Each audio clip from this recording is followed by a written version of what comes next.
Muy buenas, gente, sean bienvenidos a este nuevo capítulo de otro proyecto. Gaiden empezando proyectos cada semana, sí, sí, pero todos son diferentes y eso es lo bueno. Y esto, como lo ven en la portada, porque es lo único que va a estar siempre en estos episodios, es el nuevo podcast llamado Dudes with Attitude. ¿Por qué ese nombre? Porque fue de lo poco bueno que salió de Forbidden Door y es de lo mejor que pueden ver en pues en nombres de equipo random que hizo AEW en ese pay-per-view. Pero bueno, este podcast vamos a hablar sobre no algún tema directamente, sino directamente con un creador de contenido que tenga relación al wrestling. En este caso, estoy empezando con un buen amigo, uno de las primeras personas que usé de ejemplo para empezar en todo esto del mundo del podcast, de la creación de contenido. Y tenemos aquí a Offensive Lariato. ¿Cómo estás, Lariato? Muy buenas, muy contento, con muchas ganas de estar aquí. Ya habíamos coincidido alguna que otra vez y ya habíamos hablado que teníamos que grabar juntos, pero no habíamos tenido la opción de grabar juntos en tu canal nunca. Así que mira, por fin podemos grabar algo. Exactamente, siempre que habíamos querido eso y nunca consiguió. Obviamente, la primera conexión que tuvimos fue con Chopkick hace ya un año, ¿no? Ya estamos a un año de esa primera conexión que tuvimos. Puede ser, creo que fue en el Five Star, puede ser, si Sí, no la recuerdo review. mal. Sí. Sí, el año pasado Ujú. y pues de ahí hemos estado grabando la review de Cinderella y alguna que otra cosa. Pero hoy exclusivamente sí, como dice el Ariato, ya teníamos pensado grabar es un episodio así, ya sea con No Mames Gaiden o con Sky Twister Podcast, pero pues, ¿por qué no empezar con este nuevo proyecto para él? Y si conocen el Ariato y sus redes sociales y todo eso, podrán saber sus gustos. Obviamente, no sé si comparta todos, algunos se tendrá guardado personalmente o no lo sé, pero pues vamos a empezar, ¿no? Con la primera pregunta que eh, es la siguiente, Lariato. Obviamente tú eres de España, no había tanta cultura del wrestling, de la lucha, de todo esto. Me imagino cuando eras más pequeño y creo que tu primera conexión fue con WWE, pero ¿cuál fue el combate que tú dices, aquí me encantó el wrestling y por eso me enamoré de esto? Es complicado, a ver, hay que tener en cuenta, en principio, bueno, lo que comentas, en España no hay cultura del wrestling como tal, como puede existir en otros países. Voy a hablar un poco de memoria sobre antes de lo que conozco, que es en España hay wrestling en los 90 y demás, y bueno, hay una época en la que existe, pero bueno, luego deja de estar, si no me equivoco, hasta 2006, que es cuando entro a ver wrestling yo y mucha de la gente que ve actualmente wrestling en España o que ha consumido wrestling viene de esa época, de 2006 a 2010, un poquito más hacia adelante. Te voy a decir la respuesta de dos formas. Primero, el combate de aquí me encantó el wrestling, no, pero aquí es el combate más lejano que recuerdo, es un Chavo Guerrero contra Rey Misterio en una I Quit Match, que siempre lo recuerdo, y recuerdo el momento en el que Rey está boca abajo en la estructura del escenario y le está golpeando Chavo con una silla. Y la verdad, la pregunta de aquí me encantó el wrestling es muy difícil de responder, porque creo que a lo largo de los años ha ido evolucionando lo que yo entiendo como wrestling. Cuando yo veía wrestling en 2013, en 2012 o en 2015 y 16, entendía el wrestling como una cosa, ¿no? Pero poco a poco, cuando he ido viendo más wrestling, más estilos, las maravillosas fumadas que nos pueden ofrecer empresas como DDT, que a mí me gustan mucho, y no sé, o sea, a mí el combate de Antonio Honda y Dan Sokudino en DDT TV Show número 6, 13 de junio del año 2020, creo que estoy diciendo bien la fecha, te estoy diciendo de memoria, ese combate cinematográfico me cambia mucho la forma en la que entiendo el wrestling. Ya antes de eso ya había tenido distintas formas de entender el wrestling, pero es que no te puedo dar una respuesta. Te puedo decir, pues eso, eh, pues este combate que he comentado. Recuerdo ver un Holy Demon Army contra Misawa y Kobashi también, que es una de las primeras cosas que vi de Japón y me enamoré completamente. Eh, gente que me ayudó a entender o a abrir horizontes fue, por ejemplo, Bryan Danielson, Daniel Bryan, en la WWE, que es gracias también a una persona a la que cuando veía WWE empecé a abrirme. Así que no te puedo responder Ya la primera pregunta empezamos mal porque no tengo una respuesta. Ok, entonces analizando y podríamos decir por ahí que contestaste la siguiente pregunta, que sí, me atrevo a decir que cualquier lucha de la Holy Demon Army es muy buena y puede enamorar a cualquier persona, así que no te culpo porque ese sea uno de tus primeros acercamientos a All Japan en concreto, pero pues al puro eso. Me sorprende que dijiste el Chavo Guerrero contra Rey. Es una muy buena lucha, ¿eh? Tengo buenos recuerdos. Es esa lucha que recuerdo como... Sé que no es mi primera, pero es la primera que me causó impresión cuando era niño. Te digo, eso puede ser hace 15 años. Tendría yo 7, 8 años. No tenía mucho más. Posiblemente en el Prime, ¿no? Uno de los Prime de Rey Mysterio. Bueno, al final este hombre ha tenido muchos primes, Sí. pero sí, sobre todo creo que hay una cosa a tener en cuenta. En España, por lo menos, si no recuerdo mal, se daba SmackDown, o sobre todo se veía SmackDown, no sé por qué, pero recuerdo que la marca azul era como la que todo el mundo seguía, o era más conocido SmackDown que Raw, a mí me suena eso. Y, por ejemplo, gente como Rey Mysterio, Batista, pegaron muy fuerte en España. Yo recuerdo que todo el mundo, eso, era fan del Rey Misterio de Batista, sobre todo el Rey Misterio. Y creo que eso al final en todo el mundo. O sea, Rey Misterio es una persona muy fácil de que te guste. Claro, claro. Pues vamos encaminados con lo que dijiste en esta primera respuesta. A la siguiente pregunta. ¿Cuál es tu primer acercamiento al Puroresu? A empresas como tal, ya dijiste DT, pero a una de tus empresas favoritas, que si no lo saben, pues lo van a descubrir, a GMC, de Kaori Yoniyama. ¿Cómo se llega a descubrir todo eso? ¿O cuál fue tu primer acercamiento directo a las empresas japonesas? En general, las empresas japonesas, como digo, empezar leyendo cosas. Recuerdo la Wikipedia de Daniel Bryan, eso recuerdo de hace muchos años, leer la Wikipedia de Daniel Bryan, antes incluso de su lesión. Creo que era cuando todavía. Recuerdo que era cuando tenía el gimmick con AJ Lee, Big Show y toda esta época. Creo que estoy hablando de 2012 o así. Sí. Y leer cosas de la Wikipedia de Daniel Bryan y demás y ver que había más wrestling fuera de WWE. Y claro, en esa época yo no sabía cómo buscarlo y había visto algún vídeo puntual, pero nada de eso. Después, bueno, un poco después dejé de ver wrestling y es que no te puedo decir ni cuándo dejé ni cuándo me reenganché, pero digamos que hace 6, 7 años, 2016 puede ser, que, digamos, volví a tener un acercamiento al wrestling y ahí empecé a ver cosas de wrestling de WWE y como a mí me gustaba mucho, bueno, como a mí me gustaba mucho, veía anime, leía manga, sobre todo me gusta mucho leer manga, busqué si había algún anime de wrestling, busqué si había también algún manga de wrestling para leer, dije a ver, y me di cuenta que había wrestling en Japón. Como te digo, vi las cosas de Holy Demon Army, vi muchas cosas de All Japan Women Wrestling, de IWP, vi sobre todo muchas cosas antiguas. Me enamoré. Era un momento en el que veía contenido, igual me podía pasar, volvía de estudiar y volvía a las 3 de la tarde, 4 de la tarde comía, no sé qué, igual me tiraba de 4 y media de la tarde hasta las 10 y pico de la noche viendo wrestling. Paraba para cenar, a veces jugaba un poco, pero estaba... O sea, tuve un año o dos en el que vi muchísimo wrestling, leía wrestling, me enamoré tanto del wrestling que estaba todo el día con el wrestling. Y ese es un poco mi acercamiento al puroresu. Y luego a DDT, entre todas esas cosas que vi de wrestling, empecé a ver también DDT y demás. Y luego ya con YMC no llega a ser el acercamiento tan de lejos, llega a ser un poco más.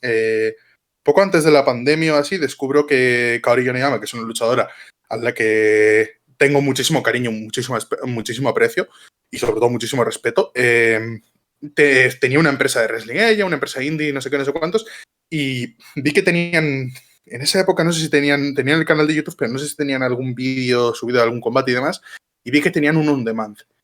Y dije, algún día tengo que coger el on-demand, tengo que ponerme a verme el on-demand. Y un día contraté el on-demand, empecé a ver cosas y empecé a ver cosas muy, muy, muy divertidas. Por ejemplo, hay un show en 2016 que es un show entero, una gauntlet, en el que sale Kaori Yoneyama vestida de Goku, hacen una Genkidama, hacen un Kamehameha, le pega al árbitro, el árbitro se queda noqueado y hay uno que, como va disfrazado de médico, va a probar a ver si está vivo. El árbitro está vivo, todos se asustan, también están contentos. Es una ladder, pero con una escalera que tiene solo 2 escalones. No sé, es un combate maravilloso. Creo que era el Tonai Festival Volumen 34, algo así, me suena mucho el nombre, pero no te puedo decir ahora exactamente. Y digamos que ese es un poco mi acercamiento a YMC. Con DDT es mucho más confuso. No te puedo decir con qué empecé, pero recuerdo que fue con alguna de estas de rollo, de Street Wrestling, de que cuando luchan en el bosque, alguna de estas, y me hacía mucha gracia la idea de hacer comedia con el wrestling, porque decía, joder, o sea, si aparte de peleas y disfruto con las peleas, me puedo echar unas risas, esto es maravilloso. Y empecé a ver cosas y empecé a ver que no solo era una empresa de comedia, sino que era una empresa que tenía unas historias muy buenas y un wrestling brutal. Y empecé a ver y me enamoré. Lo mismo con Williams, vamos. Me he enamorado de esas 2 empresas. También por ejemplo, hay un recuerdo que nunca olvidaré, que es una de las primeras cosas que vi de Stardom, o la primera cosa que vi de Stardom, por ejemplo, fue a Hana Kimura y a Kagecho haciendo equipo. Y desde entonces, o sea, se convirtieron en mis luchadores favoritas. Y Hana y Kagechu siempre sean para mí de lo mejor que existe. O sea, son 2 luchadores que me encantan. Y la verdad que tanto el retiro de Kagechu me afectó mucho y el fallecimiento de Hana también. O sea, al final es 2 personas a las que tengo mucho cariño, que igual en un momento en el que tampoco estaba yo, pues no, digamos, no era igual muy feliz o no estaba pasando lo mejor que se podía estar. Era un poco una vida muy monótona, muy tranquila. Tampoco soy una persona de salir mucho. Y igual en ese momento no era tan, no sé cómo decirlo, no es que no fuese feliz, sino que pues, no sé cómo decirlo, tampoco era muy infeliz, pero la verdad que eso me alegraba mucho. Y ver a Hana y a Kagechu era ese chute de felicidad, ese chute de alegría de decir, es que esto mola muchísimo. Y en general con el wrestling. Simplemente te gustaba tu zona de confort, ¿no? Se Sí, podría decir, ¿no? sí. Sí, soy una persona que no sale mucho. Soy una persona que le gusta estar a su bola, haciendo sus cosas, viendo wrestling, películas, series, juegos, lo que sea. Por 2. Ok, me sorprende el que... lo primero que te enganchó a esto, ¿se podría decir que sí fue DDT o fue alguna otra empresa? Al wrestling japonés, al Sí, Puroresu, ese fueron All puro. Japan Pro Wrestling, All Japan Women Wrestling, Stardom, New Japan y DDT, podría decirse. Ok, y de esas, en el primer tiempo que seguiste el wrestling, ¿fueron todas? Obviamente, para el tiempo que lo seguía ya All Japan... Bueno, All Japan sigue, pero AJW ya, pues ya dejó de existir. Pero me refiero a que de las que estaban activas, ¿cuál empezaste a seguir directo cuando volteaste a ver el wrestling japonés? Sobre todo Stardom y New Japan. Ok. All Japan, por ejemplo, moderno casi no he visto y casi no veo, pero All Japan clásico vi muchísimas cosas en su día. Pero sobre todo con lo que empecé a seguir fue más New Japan y Stardom, perdón, que son las que más me gustaron. También me gustó mucho, pero lo seguía, pero no de una manera tan, digamos, tan frecuente, no lo llevaba tan al día, disfrutaba mucho de ver de vez en cuando, decía, voy a ver esto, que esto tiene buena pinta, pero no lo veía como, digamos, puedo verlo ahora, que veo todos los shows y demás, bueno, todos los shows no, pero veo casi todo, estoy muy al día. Bueno, Curiosamente, con Stardom y con New Japan ya no. bueno, no te culpo. Ok, algo que, bueno, no todas estas empresas tenían. Creo que Cepuando 2, podemos decir que esas dos no lo tenían, este factor del cual vamos a hablar. Y es que tanto Stardom en un inicio, eh, como alguna que otra empresa, digamos, seria, no sé, porque también la seriedad es algo muy subjetivo. Eh, pero DDT es quien caracteriza este estilo, o porque mucha gente lo conoce, porque realmente no es simplemente eso. Pero muchas de las empresas actualmente en Japón tienen este factor de la comedia, lo cual en lo personal yo considero que es de las cosas más importantes en este deporte. Y creo que a nivel Pues sí, a nivel deporte es muy importante. El entretenimiento es un factor muy necesario en esta industria y a DDT se le ha colocado directamente en esto. Que solo hacen eso, que no hacen otra cosa, pero también es gente que por clip se basa en lo que pasa en la empresa. Y yo te quiero preguntar a ti, ¿qué opinas de la importancia de la comedia en este deporte? O sea, primero voy a dar un trago de agua porque se viene chapa larga. Ok. Voy a intentar resumir porque Tú creo déjate llevar, no hay problema. no, pero a ver, es que al final nos va a salir un podcast de 4 horas.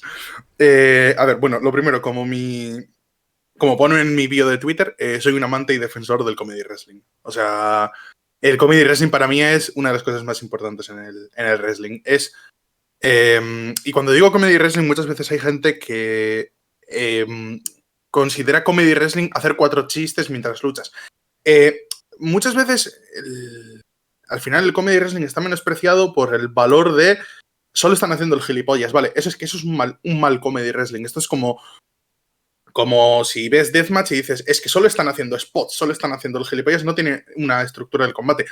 Hay muchos combates de Deathmatch que sí los tienen. Que hay algunos que son malos, obviamente, como en cualquier estilo, entre comillas, de wrestling. Sobre el comedy wrestling. A mí siempre me gusta mucho. A mí me gusta reírme.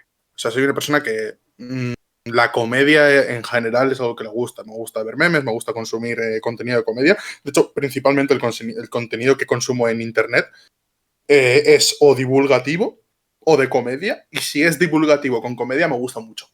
Canales como Half as Interesting en inglés, HAI, vamos, es un canal que me gusta mucho, que habla de cultura general, por decirlo de una forma, que aún toques de comedia, y es un canal un poco tonto, 5 minutos de vídeos y eso. Luego ahora ya centrándonos en el wrestling. El comedy wrestling es esa unión perfecta en una cartelera. O sea, tú cuando estás viendo un show de 2 horas, pues cuanto mayor variedad tengas, yo creo que es la gracia. O sea, si todos los combates son exactamente iguales, digamos, si todos los combates son spot, spot, spot, spot, o todos los combates son todos completamente técnicos, o todos los combates son deathmatch, o todos los combates son comedy, al final, digamos que no ayuda tan fácil o sea, no es, al final, digamos, te vas asqueando en parte. Creo que el comedy ayuda a que relajes el cuerpo, sobre todo relajes, digas, venga, ahora voy a disfrutar de esto, voy a estar tranquilo para lo que viene después. Muchas veces también puede ser un main event. Un comedy puede tener main event y un comedy... Curiosamente, un comedy puede ser serio o un combate serio por lo menos puede tener tintes comedies. Y claro, al final el comedy no es el hacer el chiste o hacer la tontería por hacer la tontería. Es meter elementos de comedia en una estructura de un combate. Que si tú eres, por ejemplo, yo qué sé, pues, por ejemplo, Antonio Anda, tú sabes que siempre va a ir a meter el tropiezo. La gracia del tropiezo de Antonio Anda no es que se tropiece. La gracia es dónde lo mete. Tú sabes que Antonio Anda va a hacer siempre las mismas 4 cosas. Tú sabes que Dansoku Dino va a hacer siempre las mismas 4 cosas.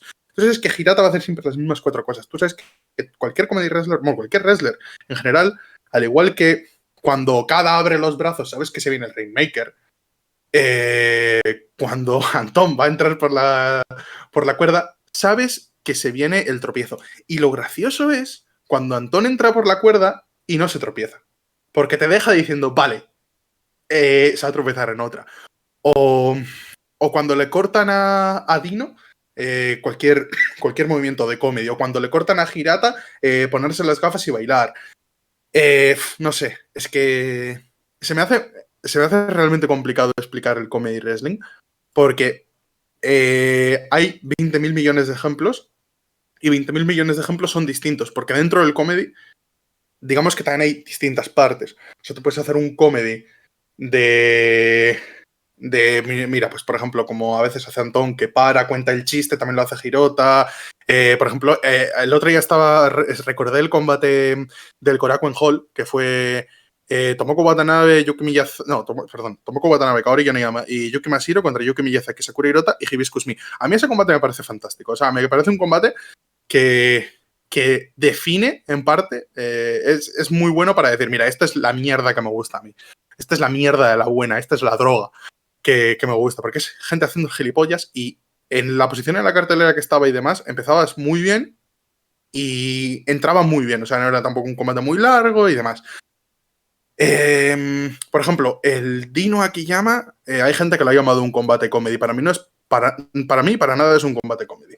Es precisamente un combate que utiliza los elementos de comedia o los elementos del moveset o de las características de Dansoku Dino para explicar un combate con mayor psicología que muchos combates que he visto de combates serios, digamos, o de combates y combates importantes, combates que han sido calificados como obras maestras por mucha gente que yo digo, es que no tienen un cuarto de todo lo que tiene el Akiyama contra Don Sokudino, por ejemplo. Y eso, es que un El comedy puede ser del, desde un opener sencillo hasta un main event. el del April Fools es el que dices de Akiyama contra Dino. April Fools del año pasado puede Sí, ser. sí. El nombre del evento no me acuerdo, pero sí, el año pasado. Combatazo, Sí, sí, a mí me parece una maravilla. O sea, me parece que es un combate que funciona a la perfección. Y eso. Sí, April Fools 2021, que lo tengo aquí en el spreadsheet. Y sí, es que ese combate es maravilloso. A ver, yo también entiendo que no gusta a la gente el comedy. O sea, yo entiendo, o que no te guste un luchador específico. Entiendo que no te haga gracia Antonio, entiendo que no te haga Dan Sokudin, entiendo que no te haga Kaori Niyama, entiendo que no te haga gracia, yo que sé, Platen Bla Bla, yo que sé. O sea, cualquier wrestler. Porque al final son gustos. Al igual que no te puede gustar, al igual que te puede o no te puede gustar un Tanahashi, un Roman Reigns, un Kento Miyahara, una Azumi, mil wrestlers. Te pueden gustar o no te pueden gustar. Pero, pero no sé. Sobre todo me fastidia cuando menosprecian el comedy o menosprecian a empresas que tienen comedy o a luchadores que tienen o hacen comedy. A mí, por ejemplo, Hirata me parece un luchador excepcional. O sea, me parece un luchador de 10 porque lo tiene todo. Tiene todo lo que necesita un wrestler para hacer bien su trabajo. Y aunque sea un jobber, cuando le pides algo, lo hace. Tienes combates fantásticos en tags y en algún single tag tienes muy buenos. Y sobre todo, en los comedies funciona muy bien. En los combates más de comedia, más, sobre todo en la parte baja de la cartera, Hirata te funciona. Y en combates de tríos. Es un tipo que se adapta tan bien a los combates de tríos que funciona como el mejor. Y a mí es una de las cosas que me gusta. Y sobre todo también una cosa que me gusta en DDT es que todos o casi todos los luchadores en DDT pueden hacer varias cosas. Te pueden dar un combatazo en singles o en tag o en tríos, pero también te pueden hacer el comedy, te pueden hacer te pueden encajar con el resto del roster. Y eso es una cosa que es muy difícil. Y otra empresa que me gusta mucho cómo se entienden y cómo están muy, muy, muy unidos y muy bien trabajados esas cosas es Stardom. Stardom es una empresa que sus wrestlers, no importa en dónde les pongas, la gran mayoría, entre ellos van a saber sacar algo muy chulo. Por eso al final Stardom tiene esa fama, ¿no? De tan buen wrestling que dan y demás, es porque se conocen muy bien, están trabajando todo el día juntas y digamos, se compenetran mucho todos los wrestlers entre ellas. Y creo que eso es importante. Y sobre todo en el comedy también pasa mucho, que tú ves a gente que tiene mucha química y es que lo peta. O sea, no sé, es que hay cosas que son me parecen imposibles de explicar. Relacionado al tema en el que estábamos hablando, que en sí este título no es directamente comedy, pero es algo que te quiero platicar, que yo hice hace poco. Ya ves que Hunter, Triple H se ha hecho cargo de WWE actualmente, ¿no? Y él desde que llegó, como que tuvo esa intención de quitar ese título 24/7, el cual sabemos que DDT no parodió directamente ese título, sino que era el hardcore, el de la atitudera, creo que en ese tiempo estaba. Y en mi opinión, esos títulos para mí son de las cosas más increíbles que puedes tener porque te pueden dar segmentos de otro mundo. Muy cómicos que pueden ser hasta lo mejor de la cartelera o pueden salvar una cartelera que está muy acabada. Y pues hace unos días vimos cómo se deshicieron de ese título. Un título que en sí a WWE le daba mucha importancia en segmentos cuando estaba McMahon. Hoy en día pues simplemente no supieron qué hacer con él y lo tiraron. Si bien dicen que esos títulos son solo entretenimiento y nada más, y como que los desprecian, pues DDT tiene su Iron Man Heavy Metal Weight Champion, que para mí ha tenido segmentos muy buenos e incluso luchas muy buenas. Eh, ¿Qué crees que estos títulos deberían quitarse o sirven muy bien? ¿Tú qué opinas de estos títulos? Que son con la regla 24/7. Creo que son títulos fantásticos. O sea, al final, un título de estas características da muchísimo juego. Y creo que en una empresa como WWE, voy a hablar del de WWE primero, es muy importante. O sea, en una empresa que tiene semanales, que tiene muchísimo contenido en las redes sociales, de programas de YouTube, de variedades así, digo, joder, es realmente interesante. Y que no solo lo ganen luchadores o leyendas, que igual en WWE no puedes poner tanto como que lo ganen los seguidores de YouTube, o que lo gane una escalera, o que lo gane un muñeco, vale. Pero que lo gane, pues viene, traes a no sé quién de invitado, que lo gane él. Y así que tienes un poco como, va, que aparezca en la siguiente, en el siguiente Raw, en el siguiente SmackDown, en el siguiente lo que sea, que aparezca, que haga un poco el tonto ahí, que se lo quiten, que se le quiten entre ellos, que gane alguien. Por ejemplo, hace no mucho en DDT, bueno, ya he dicho lo de los 100 seguidores de los 100.000 seguidores de YouTube. Por ejemplo, lo ganó Keiko Takeshita. Keiko Takeshita es la madre de Konosuke Takeshita y, y se lo ganó a Hirata. Hirata que para mí es, como ya he dicho, Jesucristo. Y ella lo perdió ante Sunma, si no recuerdo mal. Hace un par de días en Kioto. Todavía justo es el siguiente show que tengo que ver, así que no lo sé. Pero tengo entendido eso. Y claro, al final aparecía la madre de Takeshita, le ganaba Hirata, le intentaba discutir con no sé quién, ahí intenta quitárselo gente, no, sí. Y creo que esto es lo realmente interesante. Y creo que también sirve para un combate tonto, yo qué sé, un gauntlet para rellenar una cartelera, 6 o 7 personas, un gauntlet o una Battle Royale o un combate con alguna estipulación gracioseta o de wrestling, que sea por este título. O que tengas un combate de 15 minutos y en los 15 minutos cada victoria cuenta, digamos. O sea, por ejemplo, hubo uno en un Tokyo Idol Festival, creo que se llaman esos shows, los que hacen en la convención de idols y demás, que era como 10 personas de DDT Tokyo Yoshi. Por ejemplo, estaba Makito, estaba Yuki Sakaguchi, estaba Mao y demás. Y se estaban enfrentando entre ellos. Llegaba alguien como campeón y tenías 15 minutos para ir ganando el campeonato.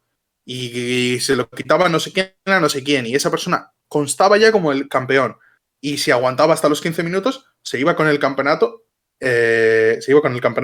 Pero igualmente, si lo hubiese perdido, o sea, digamos que todo eso juntabas, todo el rato seguía siendo campeón. Y había en 15 minutos igual había 20 cambios titulares. O algo así, por decir un número. Y en este caso era una tontería promocional en otro sitio, pero esto te sirve muy bien para un show. En la parte baja de la cartelera metes un combate así, para empezar un poco divirtiendo al público, para que el público se vaya metiendo. Metes momentos graciosos, metes momentos, sobre todo sorpresa, ¿no? Ha ganado no sé quién, que es un supernombre, y de repente viene el Jover máximo y se lo quita. Dices, joder, qué gracioso. Y no sé, cosas así. O sea, para mí, por ejemplo, el Iron Man es uno de los títulos más importantes. Y claro, no puedo hablar de un título del que he sido campeón, el campeón 1524, creo que era. Así que no puedo hablar mal de un campeonato que yo he tenido. Aparte creo que, sí, como dices, WWE debería aprovechar, tuvo que haber aprovechado ese campeonato. Yo todavía recuerdo, y creo que es de las pocas luchas que recuerdo de algún WrestleMania, Kane con... ¿Quién era? Creo que era Raven y Big Show por el Hardcore. ¿Esa lucha la has visto? No, ahora no, no, Creo no, que no me hasta acuerdo. hicieron un botch donde le iban a quitar la luz a todo el estadio porque chocaron un carro de golf donde estaba toda la iluminación y se iba a ir la luz. Afortunadamente no se fue. Pero sí, es una lucha tremenda y el mismo R-Truth pudo hacer muchas cosas con ese título. A mí me encantaban sus segmentos y creo que es de lo poco que veía de WWE de la pandemia. Cuando R-Truth hacía sus segmentos con el 24/7 y por ahí lo aprovecharon un poco cuando se lo dieron creo que a Bad Bunny. Ahí pudo haber seguido con ese estilo, ¿no? De dárselo a las celebridades para que por lo menos pues llamaran gente o algo así, pero pues no. Decidieron tirar el título a la basura y desactivarlo. Y como dice el Ariato, mi compañero de reinado, pues sí, DDT pues hizo algo bien con su título y lo ha llevado a grandes niveles. Y en sí, hay varias luchas que yo recuerdo por esos títulos que no necesariamente son de muchos cambios titulares, simplemente son luchas muy buenas y ya. Al final vuelven a hacer otro conteo y se lo llevan, pero sí, este título es muy versátil. Puede ser una lucha muy comedy o una lucha muy seria y al final es eso, o sea, el comedy wrestling se combina muy bien con este deporte y si no es en este deporte no creo que exista otro. Por ahí lo pueden Mm. combinar con las artes marciales mixtas, pero no tanto, así es que hay que aprovechar lo que da el comedy en este deporte. Y, y sin más, creo vamos a dejar ese tema a un lado. ¿Algo más que quieras agregar sobre el tema del comedy, Loriato? Eh, no, la verdad que no. Perfecto, pues ahora vamos con el Yoshi. Eh, si no estoy mal, me dices que las primeras dos empresas que viste fue All Japan Women's y Stardom.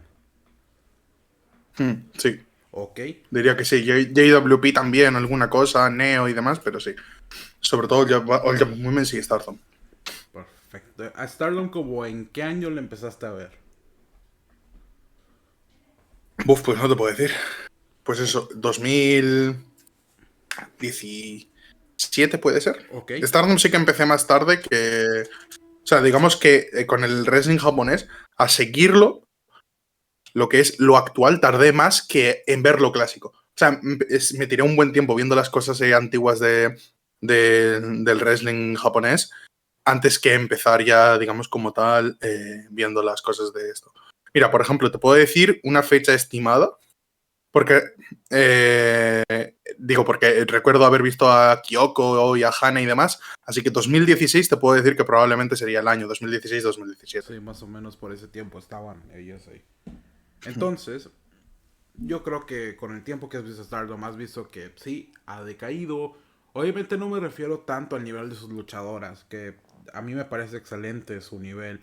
Como ahorita lo decías, que se combina muy bien con cualquier empresa y con cualquier persona que le pongan enfrente. Obviamente hay las que son rookies, pues están aprendiendo. Hay que entender que no pueden nacer con un super don. Algunas que otras sí. Pero bueno, con el tiempo ha decaído un poco el nivel, las historias de Stardom o simplemente cómo manejan el, el producto. Esto, hasta el día de hoy, ¿tú estás de acuerdo con esto? Sí. Sí, O ok. sea, ¿Mantienes aún lo que tú y creo que es Charlie y Javicho dijeron en ese podcast, sí, ¿verdad? Hablando de sí, Stardom. y con Easy. Yo lo Ok, mantengo. ok. Sé que, por ejemplo, Javicho sé que no lo mantiene. Ujú. Pero yo sí lo mantengo. Igual, vale, ahora no te puedo decir porque casi no consumo Stardom más de cosas puntuales. Supongo que el tema de los empates y demás ha bajado mucho. No es tan exagerado como hace casi un año. No, hace casi 2 años, perdón. Pero yo no sé qué factores fueron exactamente, no te puedo decir, pero yo tenía una sensación tanto de repetitividad, perdón, y de aleatoriedad. O sea, me daba la sensación que... Y Rossi siempre ha sido una persona muy... No, Stardom no es una empresa de buqueos, por decir una forma. No es una empresa que se dedique a dar grandes buqueos. Eh, pero, pero creo que han llegado a un punto en el que en mi opinión, para mí, repito, no me venga luego nadie a decir gilipollas, no sé qué. No.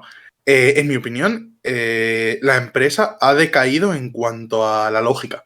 O sea, empecé a ver tantas cosas sin lógica en cuanto a buqueos y sobre todo tantos combates repetitivos, tanto lo del empate, tanto relleno, relleno, relleno, porque tenemos que venderte no sé qué, porque tenemos que hacer no sé cuántos, que se me hacía imposible seguir Stardom de la forma en la que lo seguía. Bajé el ritmo y aún así veía que estaban puseando las que no me gustaban, estaban dando unas oportunidades que no me gustaban a gente que en mi opinión no se las merecía y la gente que se las merecía más que nadie estaba comiendo mierda. Y yo dije, vale, voy a hacer una cosa, voy a parar antes de que acabe tan asqueado que no quiera volver a ver esta empresa nunca más y acabe echando mierda, que alguien dirá, cabrón, pero si echas mierda, porque siempre dices que no, que es tarde, no sé qué. A ver, yo creo que uno, lo hago un poco así en broma y sobre todo no soy especialmente crítico no soy como un fan de WWE contra All Elite o un fan de All Elite contra WWE que me pongo, no, pero esta es una empresa de mierda, mi empresa es mejor, mi no sé qué es mejor. Digo, vale, básicamente el producto se ha convertido en un producto que no es para mí, lo mismo con New Japan. Y ya está, paso página, me veo los combates que me interesan. Este año tengo combates de Stardom, mis combates favoritos. Tengo sí que un poco fumadas. Azumi contra Momo, o sea, Momoka, contra Mei Suruge, contra Starlight Kid me encantaron. Mayu Watani contra Fukigen me flipa. Shiri contra GMK me gustó mucho. Luego hay combates, pues por ejemplo, el Mayu Julia no me gusta una mierda. Y lo dije, y lo he repetido 1000 veces, y me parece una basura. Habla del Y Mayo Julia, Julia para sacar una number one contender. De ese hablar.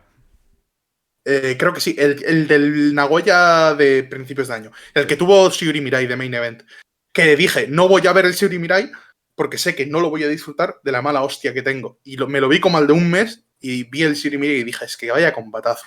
Y me gustó mucho el Shiori Mirai.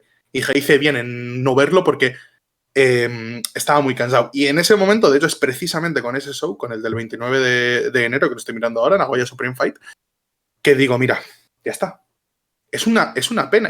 A mí es la primera persona a la que le jode dejar de ver Stardom. O sea, como digo, Stardom era mi refugio, Stardom era lo que disfrutaba, Stardom era cuando tenía un mal día, cuando estaba así un poco de capa caída, joder, me ponía Stardom, veía sobre todo a Kagetsu y a Hana, luego después veía a Arisa, veía a Azumi, veía a Mayo, veía gente que disfruto mucho y me lo pasaba genial.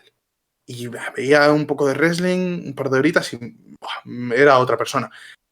Y Stardom era muy importante. Stardom para mí es una de las empresas favoritas. De hecho, cuando empiezo mi proyecto del podcast, empiezo con el Cinderella de 2020, precisamente porque veo que Stardom no tiene la visibilidad que yo creo que merece. Y, y soy el primero al que le jode dejar de ver Stardom y soy el primero al que le jode dejar de hacer contenido de Stardom. Porque yo no dejo de ver Stardom por, por decir, bueno, pues mira, dejo de ver Stardom precisamente para no acabar aborreciendo el producto. Y por consecuencia igual acabar aborreciendo el wrestling, de estar tan quemado de ver una cosa que no me gusta, a acabar directamente no gustándome el wrestling o teniendo que parar un tiempo el wrestling. Y, y ese es el problema que tengo yo, digamos, con Stardom, pero considero que Stardom tiene un buen producto para ver y lo importante. O sea, creo que Stardom, si te fijas en voy a ver las luchas sin darle mucha más importancia, es una empresa fantástica. Es una empresa que vas a ver muy buenas luchas, tienen muchísimo talento, lo repito, y no me cansaré de repetirlo porque es una... O sea, negarlo creo que es estar ciego. Tienen muchísimo talento y tienen un talento fantástico. Que lo aprovechan mejor, peor, pero siempre al final te acaban dando cosas muy, muy chulas. Concuerdo con eso que dice el Ariato. Igual creo que desde esta globalización, se puede decir así, que hizo Bushiroad con la empresa cambió demasiado. Eh, yo, bueno, no fue la primera empresa que vi que aún sigue en Japón de Yoshi, pero si obviamente si lo ves desde un inicio hasta cómo han estado hoy, siguen manteniendo su nivel y obviamente lo han subido, me refiero al nivel en ring, pero sí, su lógica se va a los suelos cuando ves todo lo que hay. Y sus fans hoy en día o sus nuevos fans se han vuelto muy, muy AWWE, como dices, ¿eh? No sé si te ha tocado verlos. Sí, por Twitter me ha cruzado mucha gente, por desgracia. En general, por Increíble. ejemplo, perdón, estamos grabando esto el día siguiente de Rampage. No, de Rampage no, perdón, de Full Gear. Ujú. Y Dios, hoy es una mina y es imposible entrar a Twitter porque entre que tengo los tweets de Full Gear, tengo los tweets de Historic Exover y tengo los tweets de Gold Rush, de todo el mundo, insultándose a todo el mundo, de que esta empresa mejor, de que esta empresa mejor, de que mi empresa tal, mi empresa cual. Hoy he entrado a Twitter, he visto un par de cosas. Por ejemplo, que hoy era el aniversario del show del Tokyo Dome de All Japan Women Wrestling, el tweet de Sanshiro Takagi con Kenny Omega, y he puesto un tweet de Mao y he cerrado Twitter. O sea, estoy. No sé. Hoy está Twitter que no se puede estar. Hoy se cae, ¿no? Es Hoy se cae imposible. Twitter. A ver si lo cierran ya, joder. Y hace algo por fin en la vida bien el tonto ese. Increíble. Vamos relacionado también a otra pregunta que es sobre Yoshi y sobre empresas menos conocidas en Japón, que pues creo que ambos somos consumidores de esas empresas pequeñas. Hace unos días Akari la luchadora, hizo La chilena, un... de por Sí, ahí. ella. Hizo un en vivo en su Instagram y una pregunta que a mí me llamó bastante la atención, que ella contestaba que el término empresa indie se ha desprestigiado y a ella le decían que qué empresas indie seguía más en Japón y la pregunta iba referida como todo lo que no es mainstream en Japón, dígase, no sé, voy a poner 4 ejemplos: Tokyo Yoshi, Noah, bueno, DDT también, Stardom y New Japan. Todo fuera de eso para la gente es indie, incluso para la gente en América, todo fuera de AEW, WWE es indie. Alguna que otra empresa sí la califican en ese estatus. Pero Akari, la respuesta que ella dio es de, ¿por qué no dices que, no sé, Diana es una empresa indie cuando es un edificio de 4 o 5 pisos, que tiene su dojo, que tiene sus oficinas, que tiene todo? O sea, ¿qué clase de empresa indie tendría todo un edificio para laborar? ¿Tú qué opinas de ese término? ¿Cómo se ha desprestigiado a lo largo del tiempo? Sobre todo, el problema con la palabra indie es que nos suena a malo, porque muchas veces se ha utilizado el término empresa indie para menospreciar o para señalar lo malo. Y creo que no tiene nada que ver. O sea, eh, ¿qué es indie? Mm, mm, es una cosa muy complicada, ¿no? De definirlo. ¿Es YMC indie? Yo diría que, por ejemplo, YMC sí que lo es.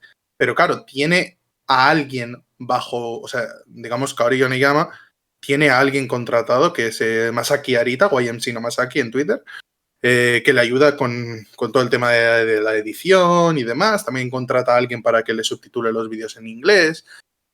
Digo, ¿eso es un indie? ¿O indie es una escuela regional o nacional como las que podemos tener en España, o escuelas muy pequeñas que pueden existir en otros lugares donde los luchadores ni siquiera cobran por luchar, que son las conocidas promociones o escuelas de wrestling? Claro, ¿cuándo empieza a ser, cuándo lo indie pasa a profesional o cuándo lo indie pasa, no sé, es que no, la duda es, ¿qué pasa del indie al mainstream? ¿Qué es mainstream? Mainstream, ¿qué es? Porque claro, tú puedes decir en lo que tú comentas, ¿no? En América muchas veces, en Estados Unidos se considera, hay gente que considera indie todo lo que no es WWE, o ahora todo lo que no es WWE All Elite. ¿Es Impact una indie? Yo diría que no. ¿Es GCW una indie? Joder, pues yo diría que son bastante mainstream en general, o sea, son de las, claro, de las indies que podría llamarse la más mainstream.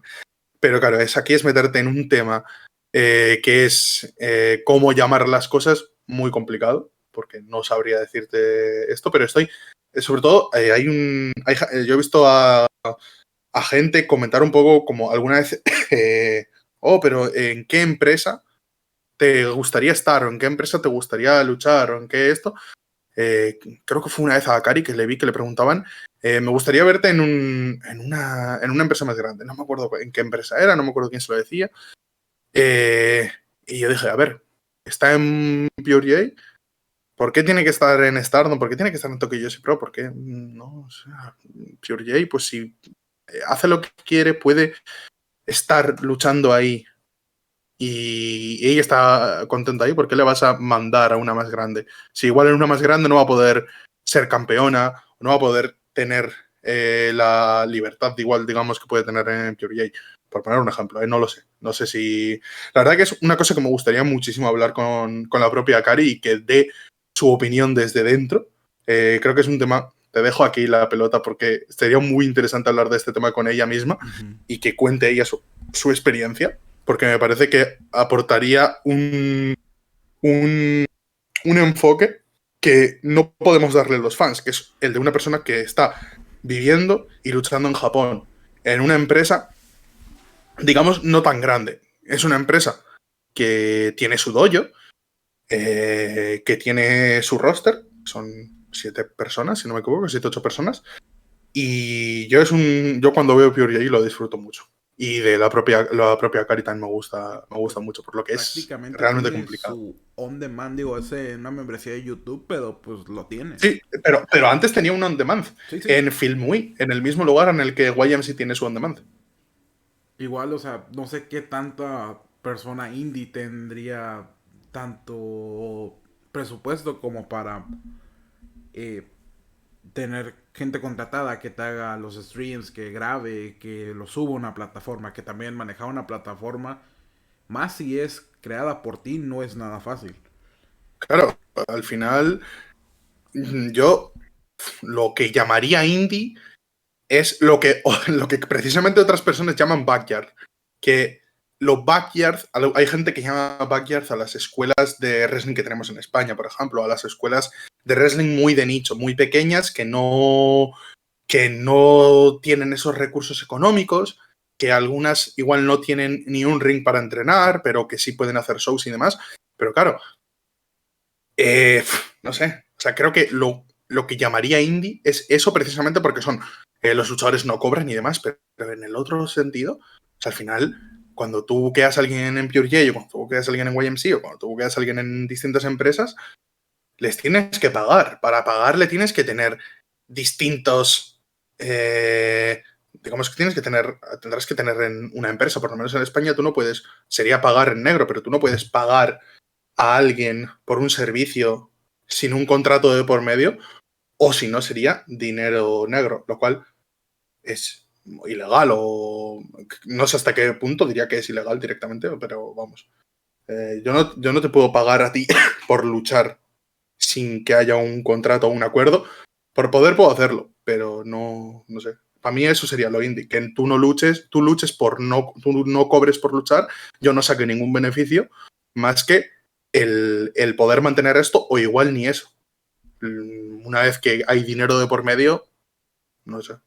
Creo que lo No indie sé. Es muy más complicado. conocido en este momento, y entre comillas, la verdad, sería como Prominence. Sí, y al final tampoco sería. Tan Pues indie. sí, es que es indie, pero o no, porque si, digamos, tomando lo que he comentado de tienen que pagar y tienen que cobrar a las distintas personas, las personas que graban lo de Prominence, las personas que sacan las fotos, que les llevan, o igual llevan ellas mismas las redes sociales, pero bueno, que tienen que pagar a los luchadores, a los luchadores que vienen de fuera, porque ellas 5 sí, pero tienen que pagar a Kasai, tienen que pagar a Violento Miyamoto, Jack. tienen que pagar a Orca Uta, aunque sea el marido de Risa Sera, tienen que pagar a las distintas personas que llaman, a Nikki también, que llevaron. No sé, es un tema en el que al final es realmente complicado elegir las palabras de lo que es cada cosa. Porque igual O si sea, lo me parece llevamos complicado. al tema musical, en cuanto a indie, pues que son los indies los que... Bueno, una gran característica es que no están firmados en sí por Por una ningún sello discográfica. discográfico. Exacto. Los que producen su propia música. Ujú. Porque eso también, mira, eso es un tema que me gusta mucho. Yo no soy una persona que entienda de música, digamos, ni sobre todo de la economía que mueve la música, pero veo gente que dice, no, pero tal grupo, tal cantante es indie. Y dices, a ver, si trabaja para Sony. No, pero no tiene tantas visitas, no es tan famoso como, por ejemplo, Bad Bunny, no es tan famoso como The Weeknd, no, pero tiene su 1.000.000 de visitas, tiene su contrato con Sony, no es una persona que está haciendo su propia música y autopublicándola. Que ahí yo considero lo indie, independiente, que lo hace por su propia cuenta todo o casi todo. No tiene el respaldo de un sello discográfico. Más o menos lo mismo con el wrestling. Si no tienen un respaldo financiero total, yo creo que sale directamente de sus bolsas una primera inversión y así se quedan hasta que pues pueden llegar a lograr algo y ellos de sí, pero es decisión propia llegar a ser mainstream o indie. No es como que Es llega... complicado. Ajá, sí. Yo no sabría definir exactamente, ya digo. O sea, es una pregunta que no te puedo responder. Sería más Es un poco... llamarlos freelancers, porque eso es lo que son. Freelancers sí, porque es que Ajá. son precisamente lo que son. Las luchadoras de Prominence, por ejemplo, son freelancers. Sí, porque estarán en Stardom, pero así como pueden estar en Stardom, pueden ir la siguiente semana a Seedling y luego, bueno, ahí Ribbon ya no quieren ir, pero Pero sí, Wave, hoy por ejemplo han estado en Wave sí, y no tienen ninguna atadura con ninguna empresa. sí, es un tema, como dices, muy complicado porque no hay una división tal, simplemente son empresas de menor alcance, si se puede llamar así. Mm. Que no son del mainstream, por decirlo de una forma, Muy, muy pero difícil. claro, es que también depende de lo que consideres mainstream. Ujú. Ah, eh, porque claro, hay gente que considera lo mainstream lo que es parte de la cultura popular. Pero claro, la cultura popular también es cosa local, de lo que es local. O sea, digamos que eh, la gente pues, digamos, una localidad en México o una localidad en España que tiene, digamos que ahora en España se hace el wrestling muy famoso. Pues el wrestling a nivel local, si hay una empresa local, va a ser parte de la cultura popular de hacer de una forma, porque si la gente lo conoce y demás. Pasa mucho con los cantantes o con los grupos musicales locales de la región o de la comarca o de los pueblos, de las ciudades, que igual fuera de ese pueblo no les conocen o fuera de esa ciudad no les conocen, pero dentro de esa ciudad o de esa zona son muy famosos. ¿Eso significa que son mainstream? Hombre, pues en esa zona en la que ellos están, sí. Fuera de eso, pues hombre, que igual no les conozcan en, en Panamá, si ellos son mexicanos o ellos son españoles, pues no, vale. Pero es que aquí qué, o sea, al final qué es lo mainstream, Leo Messi y ya está, o el Papa, o es que aquí es realmente complicado.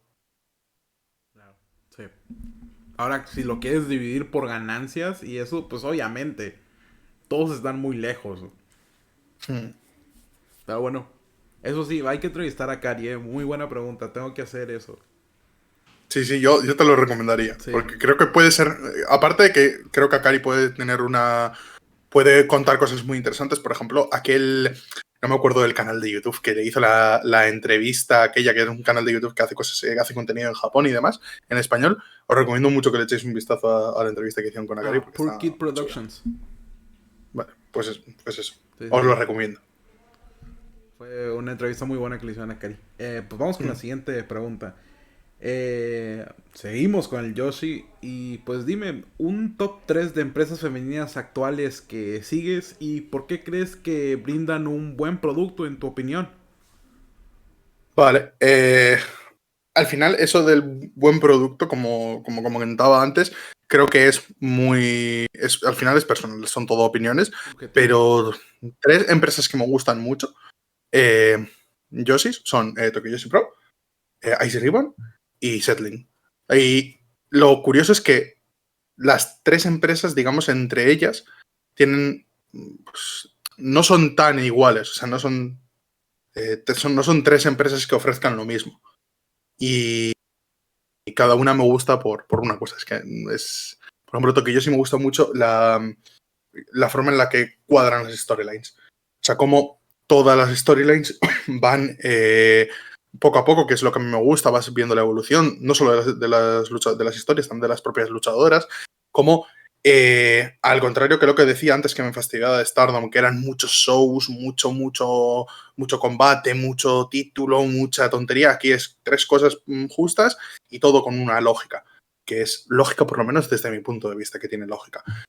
Y luego a Ice Ribbon me gusta mucho, sobre todo ahora después de la salida de Prominence, después de la retirada de Tsukasa, bueno, la retirada de Chukushi y el parón de Tsukasa ahora que sobre todo va a ser mamá, pues ha parado un poco más, sobre todo Ice Ribbon ha tenido que tirar un poco de algunas, bueno, freelancers, Makoto, que habían comentado que va a volver a tiempo completo, bueno, a tiempo completo para cosas importantes y demás, gente como Saori Anou, que ahora es campeona, y sobre todo me gusta mucho la base que tiene de rookies o la base que tiene de gente joven, aunque por ejemplo ahora se les vaya a retirar la Gacha King Yuki Mashiro, me da mucha pena eso, pero bueno, creo que tienen un futuro interesante las luchadoras que tienen ahí, gente como Ibuki Hoshi, gente como Asahi, como Kajo, Saran también creo que todavía es muy joven, pero creo que de aquí a unos años puede tener un papel importante si sigue en el wrestling. Pues son gente que trabajan mucho con el talento joven, que es un producto muy fácil de ver, muy disfrutable. Y luego Settling sería precisamente algo, digamos, que igual no tienen estas otras 2 empresas, que son los shows muy fáciles de ver porque no tienen historias como tal, no se desarrollan historias entre show y shows, y tienen un roster muy bueno. Los shows son, al igual que en los otros 2, muy sencillos de ver, sobre todo eso es algo que me gusta mucho, que sean muy fáciles de ver, y te ves un show con tanta facilidad, disfrutas tanto de un show que es súper entretenido, súper divertido y sobre todo con muy buen wrestling, que es algo que tiene mucho Settling, que es muy buen wrestling, pues al final se disfruta. Y por comentar una más, que no estoy viendo todavía, solo he visto el primer show de este año, que es Actress Girls, con el reboot de las Entertainment Fights, creo que se le llamaban ahora. Me vi el primer show, me gustó y voy a ir viendo poco a poco el resto de shows a ver qué me parece. Muy buenas elecciones. De inicio, creo que en todas es buen momento para empezar a ver si que alguien no lo ha visto. Como dice el Ariato, Ice este año ha sido de un refresco para el roster entero. Se va a su casa, Tsukushi se retira totalmente. Y también creo que va el retiro, no me acuerdo ahorita el nombre de la campeona Triangle Rival, pero pues también ya se va. O sea, tenemos como, si están interesados en verlo, Ibuki, eh, Asahi y no me acuerdo el nombre de la otra. ¿El qué? De Ice Ribbon, la otra chica que está también como que liderando esto. Es la que su casa le dio su traje, se me olvidó su nombre. Cajo. Cajo Machushita. Sí, ellas 3, pónganles mucho ojo porque van a ser las que continúen con este legado que tiene Ice Ribbon. Que pues Ice Ribbon es como Dragon Gate, tiene excelentes luchadoras, pero luego se le van. Es lo Y que se sobre todo tocaron. talento joven. Sí. Me parece fantástico el talento joven que sacan, o sea, es increíble. Y luego gente como Yapi ayuda muchísimo Tremendo, para los sí. fans internacionales. Y Haciendo eso el también hay que show. tenerlo en cuenta y hay que agradecerlo. Y aprovecho también para decir Tsukasa Fujimoto contra Ibuki Hoshi, que me parece uno de los mejores combates. Uh, Es que me encanta ese combate. O sea, no puedo hablar mal de lluvia ese de combate. chops. Que le echéis un Es vistazo, por favor. Uf, qué maravilla. increíble, increíble. Sí. Y ya estamos por terminar esto. Esto fue un poco rápido. Tal vez una hora creo que llevamos. Pero ahora sí vamos con una de las preguntas más interesantes que quería Lariato. Y es que me gustaría que dieras 3 luchas y decirme de nuevo, aunque sea solo una, ¿por qué te gusta tanto? De esas 3 luchas, ¿por qué te gusta tanto? ¿Por qué para ti es muy especial? Vale. A lo largo del podcast he mencionado varias luchas que me encantan. Por lo que no voy a contar esas, voy a intentar decir otras más. Bien, al final, claro, tengo que pensarlo porque son es realmente complicado, pero bueno. Esta va a ser la primera, no voy a elegir una lucha, lo siento mucho, sino que voy a elegir una serie o una rivalidad que culmina en una lucha, pero creo que Adelante, sobre todo adelante. la segunda lucha es la más importante, que es la rivalidad, la rivalidad, perdón, entre Lulu Pencil y Chris Brooks, que antes de cerrar ya mi proyecto personal de podcast, quiero hacerle un episodio especial a esa rivalidad y la verdad que esa rivalidad me dejó sin palabras. O sea, no, 2 años después de que empezase, sigo sin tener palabras para definir lo que es esa rivalidad, lo que significa para mí todo, todo lo que hicieron. O sea, me parece una obra de arte de inicio a fin. Y me parece una de las rivalidades históricas, una de las mejores rivalidades. Después, voy a ir por actuales, para que la gente que nos está viendo pueda tener un punto cercano al de ahora, que igual no han visto esas luchas, un punto cercano al de ahora para poder enganchar con ciertas empresas. Después, voy a ir con el hombre del momento, por decir una forma, en Twitter, que me he visto mucho tweet suyo hoy, que es Konosuke Takeshita, que después de ayer a la noche anunciar que iba a ir a All Elite. Creo que Takeshita es una persona que ha hecho grandísimos combates en toda su carrera, o sea, tiene momentos importantísimos y quiero recomendar especialmente 2 combates suyos. Voy a volver a saltarme las reglas. Porque creo que bueno, no, voy a ir solo con uno directamente. Takeshita contra Endo de este año, de Judgment. A mí me parece el mejor combate del año, me parece un clásico, me parece un combate que va a ser especialmente difícil de igualar y sobre todo de superar. Pero creo que es un combate que cambia DDT por completo. Luego ha tenido algún bache después de eso con cosas como el noqueo de Nakajima a Endo en Cyber Fight Festival y demás, pero creo que en ese momento lo que significaba ese combate era muy importante. Y no quiero fallar, así que tengo que pensar un último combate a la altura de esto, de lo que voy a decir. Y voy a tirar atrás en el tiempo. Voy a tirar atrás en el tiempo y me voy a ir, creo que al año 2010.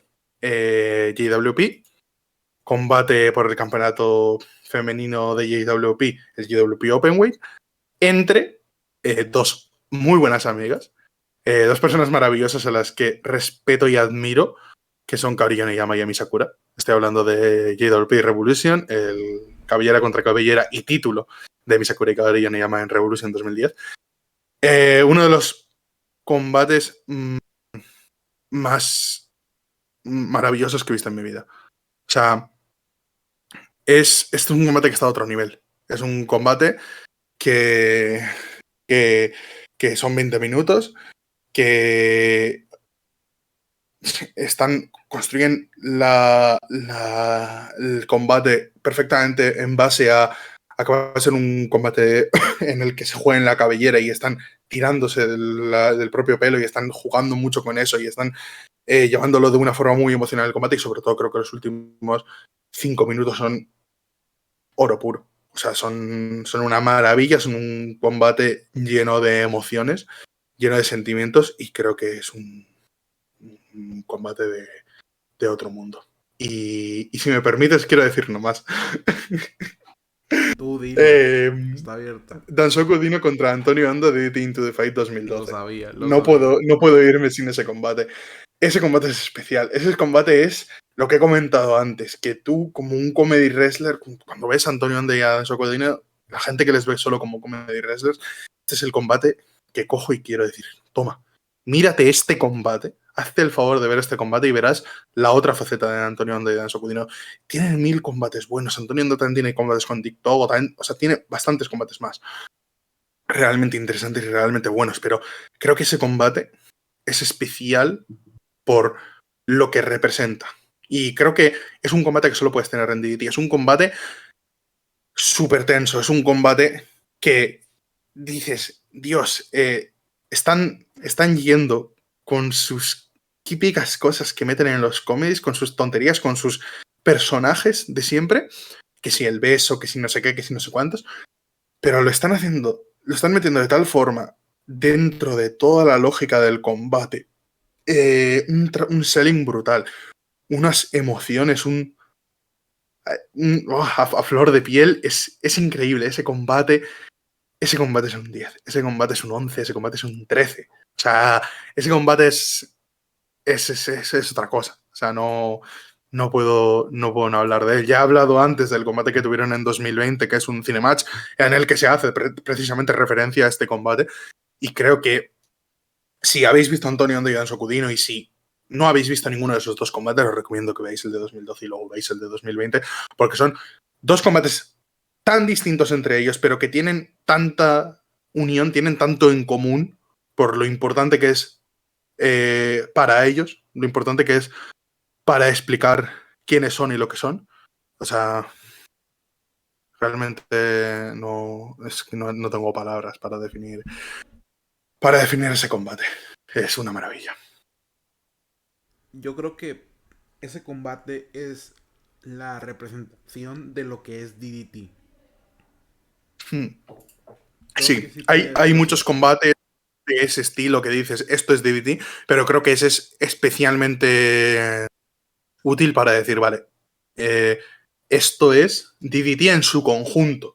Porque igual no representa lo que son los main events de DDT, de No, yo lo creo que que eso es, es Endo contra Takeshita. Para los por main ejemplo. event total es Endo Takeshita. Pero representa lo que es el espíritu de DDT, agrupa todo lo que es DDT en una sola lucha, lo cual me parece fantástico. Lo han hecho 1000 veces. En DDT saben presentar su producto con un solo combate, todo su producto englobarlo con un solo combate, algo que me parece increíble porque tienen un producto tan variado, tan diverso, que meter todo eso en un combate me parece una locura. Pues lo consiguen y varias veces. Y este es uno de mis favoritos. Y es muy especial para mí también. Ok, sí. Pues yo no puedo decir nada más y menos que me voy a ver esa lucha de JWP de Emi contra Kaori. Haces bien. Tengo que Haces bien. verla. Es muy Ya me buena lucha. interesó solo de escuchar los nombres. Y más si es cabellera contra cabellera y título. Así es que sí, tengo que ver esa lucha. Bueno, Lariato, estamos llegando un poco al final, pero tengo una pequeña dinámica en la cual te voy a decir 10 palabras, creo. Y lo primero que llegue a tu mente diciéndote esta palabra, pues lo dices, simple y sencillamente, ¿ok? Bien. Tengo miedo. Pues empecemos. GMC, Kaori me llama. Twitter Wrestling, ¿El qué? Twitter Wrestling, ¿Cómo? eh, Justo se me ha cortado las dos veces. ok, Twitter Wrestling, Basura. Cosmic Angels, Kawaii. Pheromones, Sexy. Takeshita versus Endo, Uf. Uf. No sé, no sé. Ya está. todo esto es muy random, Bret the Hitman Hart, Kikutaro. DDT, Amor. Momoka, ¿Miyamoto? ¿Has dicho Moca o Momoka? Momoka, Ah, bicho malo. RCW, Mm, ¿Divertido? Jack Lafita. Pirata. Pirata asqueroso, de los que me caen mal. Pensé que ibas a decir piña, pero bueno. Oh, podía haberlo dicho. Sí. Qué maravilla de combate aquel también. Pues bueno, Loreto, fue realmente un gusto tenerte aquí. Tú sabes que eres una de las inspiraciones, te lo he dicho, para empezar en esto. Yo sé que te queda poco tiempo aquí y pues me da un gusto que pudiéramos hacer esto y si algún día se puede volver a repetir en cualquiera de los podcasts, incluso poniendo tu voz en algún video, me encantaría que así pudiera ser. Y muchas gracias por venir. ¿Algo más con lo que quieras despedirte? te cedo los micrófonos sin antes decir que espero les guste este contenido y lo compartan. Dejen algún comentario y es todo. Tarieto, puedes despedir el video. Pues muchas gracias. Sobre todo lo primero, espero que a la gente lo haya disfrutado y si han llegado hasta aquí, agradecerles. Lo segundo, agradecerte a ti una vez más por querer llamarme, el querer hablar conmigo. La verdad que significa mucho para mí, porque al final eso es un poco, es algo que a mí me alegra mucho, que alguien quiera escucharme a mí hablar de mis tonterías. Y la verdad, estoy encantado con lo que nos ha salido. Creo que ha estado un episodio muy chulo. Y me encantaría volver a repetir. Eso te lo digo ya desde aquí, lo digo delante de todos. Yo dejo de grabar contenido para mí mismo, creado por mí mismo, pero vamos, estoy abierto a aparecer en cualquier programa. Y sobre todo si me lo voy a pasar bien, como ha sido este el caso. Y vamos, encantado de corazón estar aquí, agradecido también sobre todo una vez más. Y un mensaje para todos los que nos están escuchando. Es un poco un mensaje, yo creo que hace falta que escuchemos, porque cada día me da la sensación que disfrutamos menos del wrestling y estamos más a la bronca de mi empresa tal, mi empresa cual, mi luchador cual, no sé quién, fuera, no sé quién, no sé cuántos. Disfrutad del wrestling. Intentad compartir vuestra pasión por el wrestling, no vuestro odio por el wrestling que no os gusta. Y en general eso con la vida. Que disfrutéis, sobre todo disfrutéis de lo que veáis. Si algo no lo disfrutáis, dejad de verlo, porque si lo veis a desgana, es mejor que lo dejéis a buen tiempo y encontréis lo que realmente os gusta antes que acabar aborreciéndolo. Y poco más que decir. Muchas gracias a todos por aguantarnos. Un beso.